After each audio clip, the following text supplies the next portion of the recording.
सुप्रभात मेरे प्यारे बच्चों। हिंदी की कक्षा में आप सभी का स्वागत है। बच्चों, आज हम हिंदी की कक्षा में पाठ 10 पगड़ी कविता को पढ़ेंगे। लेकिन कविता पढ़ने से पहले क्या आप मुझे बता सकते हो पगड़ी का मतलब क्या है? सर पर लपेटकर बांधा जाने वाला लंबा कपड़ा। इसे पंजाब, राजस्थान और कई जगह के लोग इसे अपने सर पर पहनते हैं। तो चलिए बच्चों, पहले हम कविता को सुनते हैं। पगड़ी। मैली पगड़ी इतनी रगड़ी, इतनी रगड़ी, इतनी रगड़ी, इतनी रगड़ी, रह गया मैल ना रह गई पगड़ी।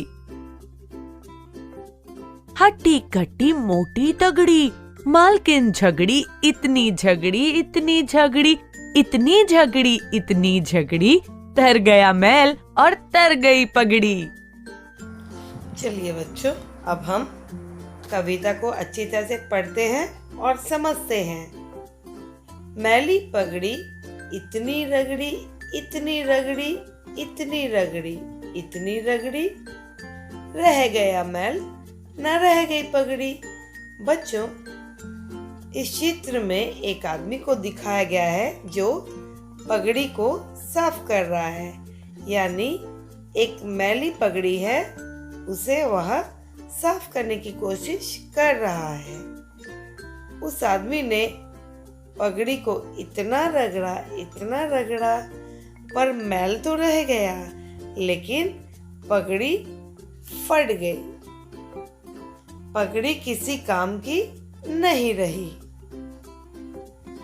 पगड़ी बेकार हो गई। हट्टी कट्टी मोटी तगड़ी, मलकिन झगड़ी। जो वह उस घर की मालकिन है, वह खूब ही हट्टी कट्टी और मोटी तगड़ी है। मालकिन झगड़ी, इतनी झगड़ी, इतनी झगड़ी, इतनी झगड़ी, इतनी झगड़ी, तर गया मैल और तर गई पगड़ी। उस घर की जो मालकिन है वह खूब हट्टी कट्टी और मोटी तगड़ी है। मालकिन वहां पर आ गई और उस आदमी के साथ बहुत ही ज्यादा झगड़ी। मालकिन ने जब पगड़ी की हालत देखी तो उसे बहुत ही ज्यादा गुस्सा आ गया और गुस्से में मालकिन उस आदमी से बहुत झगड़ी, क्योंकि पगड़ी की हालत इतनी बुरी हो गई थी कि वह अब किसी काम की नहीं रही। पगड़ी तो पूरी तरीके से बेकार हो गई। तो चलिए बच्चों, एक बार हम फिर से पूरी कविता को दोहरा लेते हैं। मैली पगड़ी इतनी रगड़ी, इतनी रगड़ी, इतनी रगड़ी, इतनी रगड़ी, रह गया मैल न रह गई पगड़ी।